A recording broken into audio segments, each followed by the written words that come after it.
Hello everyone and welcome back to Let's Play Europa Universalis IV with me, Alpha Pi Omega, Meiou Taxes 3.0 and Novgorod. So I'm starting this episode because we had another success at the expedition, this time to the Gulf of Guinea.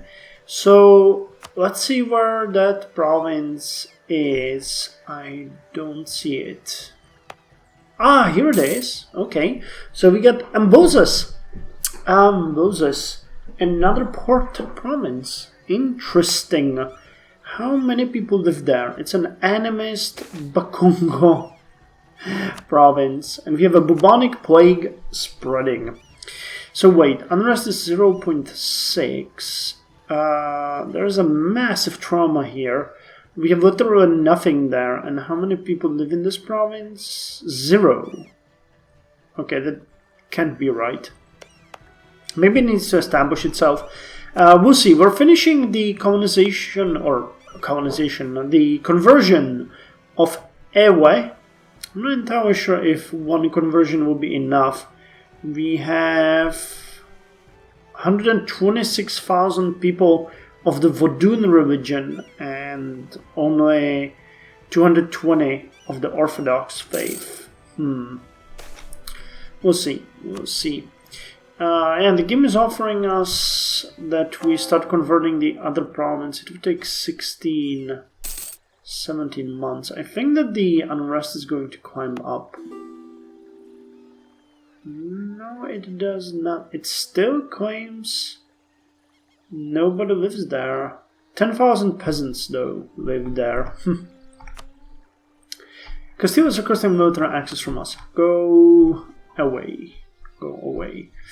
So the colonization is going well. We're almost done. Things are progressing kind of well. I actually recorded one episode yesterday, and this is the next day, so I'm refreshing myself yet again. We have a claim on Vipuri. Savo will cost 50, right? Yes, 50. Okay, so the conversion of Eva is done. That dropped the unrest to 3, but we still have unrest. Yeah, we converted about 20,000 people. Okay, well, sending a missionary here, is useless. Holy hell.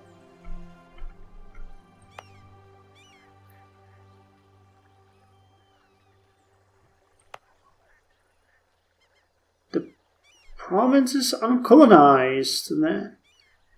That is super weird. I'm afraid that there might be a bug. Well, let's try it. We're gonna see what's gonna happen there. And Eva would take 23 months. What's the missionary power? 3.9. Okay, let's do it. I think it can get much worse. Yeah, the unrest is back to 11.6, but we got an army there. I'm not really afraid that they could do much to us. We have the naval force limit increased, so things are looking relatively okay. There's gonna be no investment there though. Not for now anyway.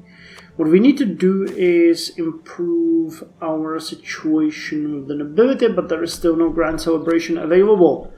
Damn it. But I'll take my bait and build another arquebus militia. Our army needs to grow. We're at 23.82 army professionals, 21,000 men. Oh, Dorpat. Who are they a vassal of? This under the Livonian order. Okay, Silva is done, so that means we can now colonize this province. Okay, so we'll have to do it just one by one.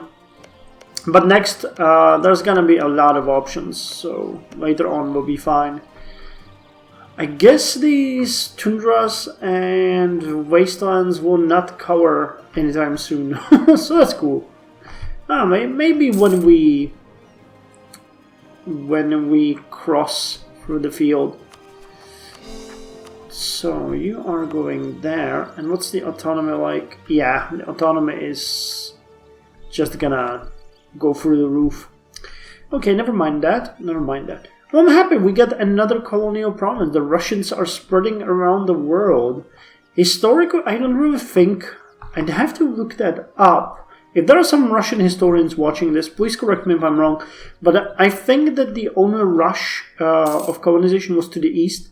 Then, of course, the Russians got Alaska that they sold to the United States. But I don't believe they ever had some islands or anything. They did have Sakhalin and, you know, this area here, but not really any like tropical islands or anything. So that ought to be fun. So will you, or will you not fix yourself? Culture conversion. Well, we are converting somebody. I guess maybe the total population will fix itself later on. Though it is possible that this province was uncolonized before we grabbed it, so... Would be weird, but we get 2...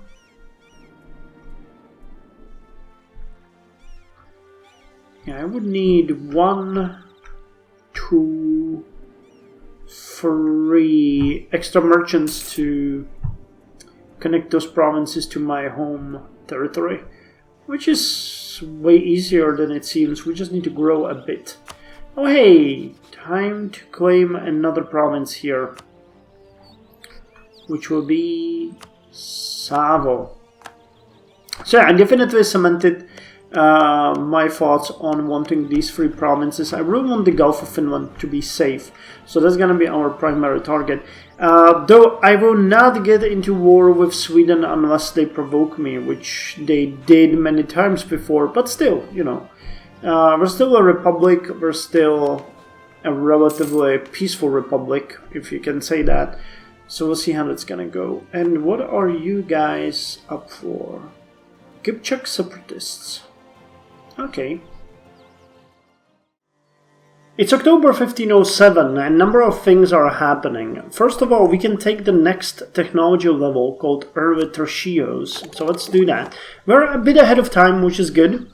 Pioneered in the Iberian Peninsula, in a tertio groups of pikemen would form a wall around musketeers, protecting the musketeers from hand-to-hand combat, while the musketeers shot at more distant enemies.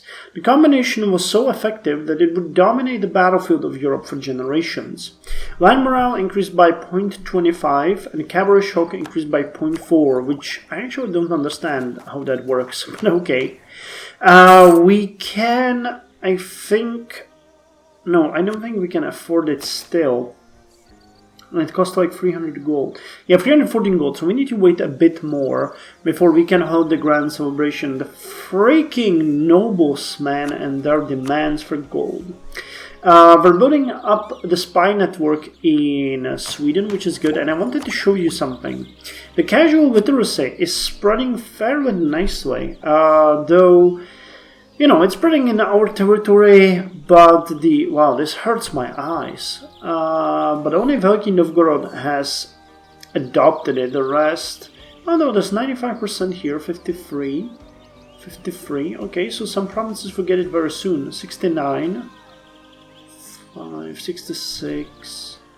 How about Nizhny Novgorod? 55. So yeah, it's spreading. And what's more, meritocracy is spreading as well. Not to us directly, it's in Pskov and it's in Murom, but both are our vassals, so I expect that once we get it, we might be able to use it. You can see that it popped up at certain places, not entirely sure what the requirements are, but this could drastically reduce the cost of our technologies, so I'm looking forward into getting them as soon as possible. The Republic needs to grow. As you know, we are working on the colonies. They're coming along nicely. 188 in Lyapin and 110 in Severny Ural, which means the northern Ural. And we keep converting the provinces that we gained. I I'm pretty sure that this province is bugged. There's a population of 0 with 10,000 peasants living there, so I don't think that's gonna happen. It claims that the province is uncolonized, so I'm just gonna stay away from it. Hopefully it's not gonna crash the game. Eva, however, is getting colonized fairly nicely. Oh, and we had another successful colonization in Elmina. Nice. Oh, it's a minor center of trade. Awesome. Though, population also 0. I think this might be broken. I'll have to report this, but I guess somebody already most likely did. But yeah, we're grabbing the uncolonized provinces via expedition, so they don't seem to be working. Because this one is claiming there's 10,000 peasants, 5,000 residents, and 1,000 burghers. But there literally is no one living there. This is claiming 5 development and no religion or anything. Well, I'll see what that's going to do. It might crash the game somewhere down the line. What do I know? So yeah, we're just chilling. We are doing good, increasing money. Things are being built left and right. You guys remember that? We got Harbridge and more Harbridge. You know, we need that Harbridge. That's important. Oh, this is Lithuania. Okay. But yeah, the last thing before I do another skip is the following. We have the first vassal that we can annex, which is Tarusa.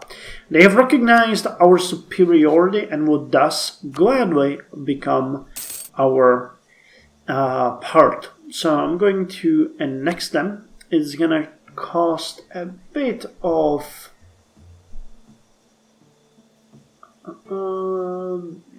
time. I'm not entirely sure. Annexation progress. We need 52. It costs 5 each month. So in February, in a year, we'll have them. It's just a small, non-significant province, but I'm happy, you know. It's actually, do I have forts here? Borovsk, Karachev. Okay, so Borov and Karachev. I wanted to build a fort here. I guess that's not important anymore. Okay, but you know, clay is always good, so we have that going for us. And you guys want another... Okay.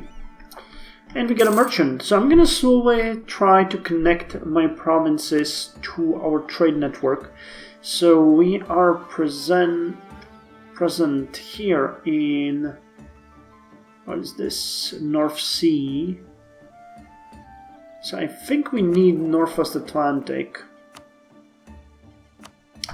And after the Northwest Atlantic, I don't think we need Iberia, honestly. I checked it out and I think the next one we need is Senegambia. And then we are pretty much okay. So we'll see. It's 1509 and we can finally make another claim on Sweden. This time on Uusimaa as we wanted to. So we now have these 3 provinces claimed, as you can see here. And eventually I think we're gonna get them. We also annexed, annexed Tarusa. And even though it's a bit over the land force limit, I have decided to keep the 1 regiment that we got from them and integrate it into the Republican army as a sort of a thank you to Tarusa and its people, though I don't see it here now. Oh, here it is, Tarusa's 1st regiment. So they become the part of the Republican army.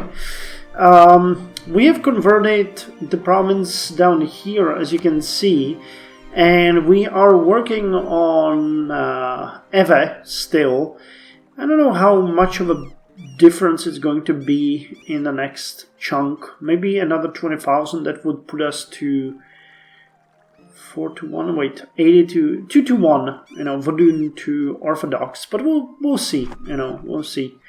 The other province that we have, Elmina, is being converted as well, but it has the same problem as we saw in Ambozes. it claims that there is no actual population there, so what can you do? What can you do? Not much. Not much. We've had our celebration, as you guys probably guessed, so nobles are back to the green. We have clergy here, burghers. Everyone is relatively happy. Still, our stability is sort of stuck. I think they're still pissed. We're also downgrading the clergy. So yeah, even keeping at 0 is actually pretty good for us right now. I want to increase the relations a bit more, but there are not that many options here. Oh hey, we could lavish endow the church. Okay, let's do that. That's gonna take away a bit of our income. We're hemorrhaging money left and right for the fleet and for the army, but you know, republics are not the most efficient ways of governing. Hey, we got maps and goods from Central Africa. That's good. The colonization of Liapin and Severny Ural is progressing nicely. I really think next we need to start running east so that this does not happen again. We should also consider another war with our neighbors, but I think the Republic is tired of all the wars. It's kind of cool seeing it develop right now. Many of the provinces are building irrigation amenities. Here's pathing, amenities. So our cities are growing, people are traveling. Things are looking pretty good. You can see the difference even on the centralization and autonomy map, where places like Udmurtia suddenly have lower autonomy. So things are really going in the right way. We're spreading east with our reach. I can't say I'm unhappy about that. Volkov, Belozero, Zavoloshe is very close to being sub 90, which would be a great success. And even the northern provinces like Osterbotten, you know, they're gaining slightly, but they are under our control. So if we could just improve the pathing, it would be kind of cool. I actually checked, and I did that yesterday, and I'm not sure if that's not a lie, but Zavoloshe has a really high harborage. You guys know that. But it has a very high autonomy and very low pathing. If I selected, the game claimed that building paths there would be only 100 gold, but I think that's a lie. Before it was way more. Yeah, now it's saying 817. Okay, let's try that again. Pathing, rank 1. Yeah, 870. Okay, so yesterday that was a mistake. The game gave me an option to build it for 147. I did not take that because I suspected that's a mistake. And yeah, I don't know what was wrong with it, but Zavoloshe definitely. Maybe I selected Pinega or something. I'm not sure. But I guess they will have to build it on their own. How's these guys? Stills. Oh no, it's dropping. Okay, we're finally starting to see some progress. Yeah, they're very close to becoming less autonomous. I think that the religion is hurting us, non-accepted culture, and separatism, of course. So they could drop immediately to somewhere like 65, which is going to be good, especially with the cities like Kazan. Plus, we have a vested interest in converting them. Yeah, they're down to 3.5, so that is pretty good. That is pretty good.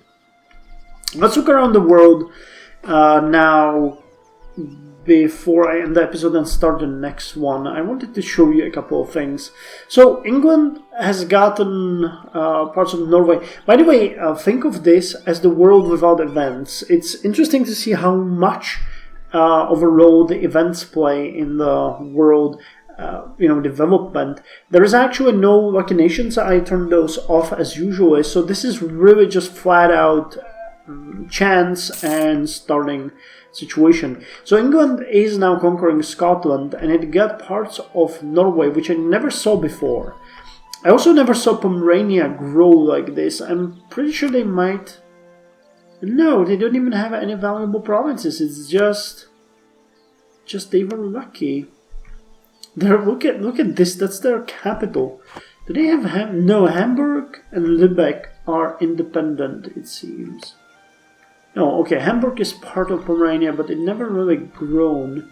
And Lübeck, as an imperial city, did. What does the HRE look like? Where's the... It's geopolitical.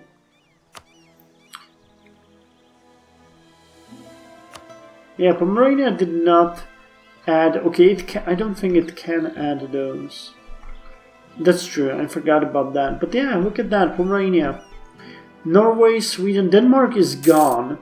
Oh wait, no. They probably have this tiny little Gotland island. No, that's independent Gotland. Okay, that's fun. So Pomerania, Sweden, Norway are the nations here.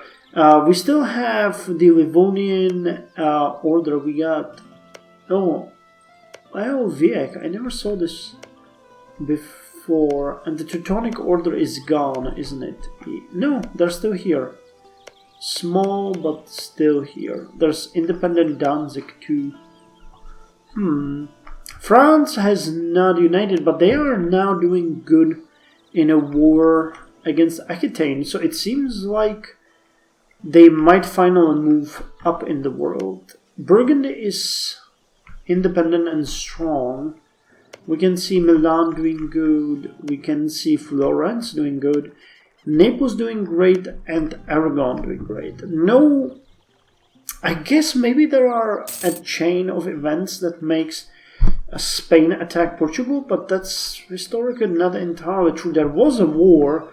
There's a famous monastery somewhere in the mountains of Portugal to commemorate that, but if anyone remembers, put it please in the comments. I would like to refresh my knowledge on the relations between Castile and Portugal.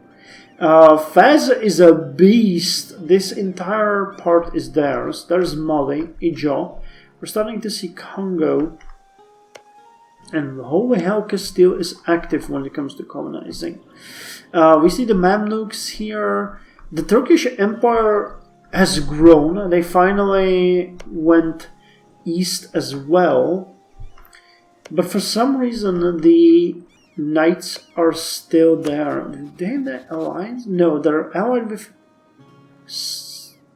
Cyprus and Venice. How the hell did they... What's their relations with the Ottomans? Oh hey! Expeditionary forces improved their skill. It's the Turkish Empire. Minus 200, yeah. There should be a massive war very soon. Also interesting that Fassale is still in the game.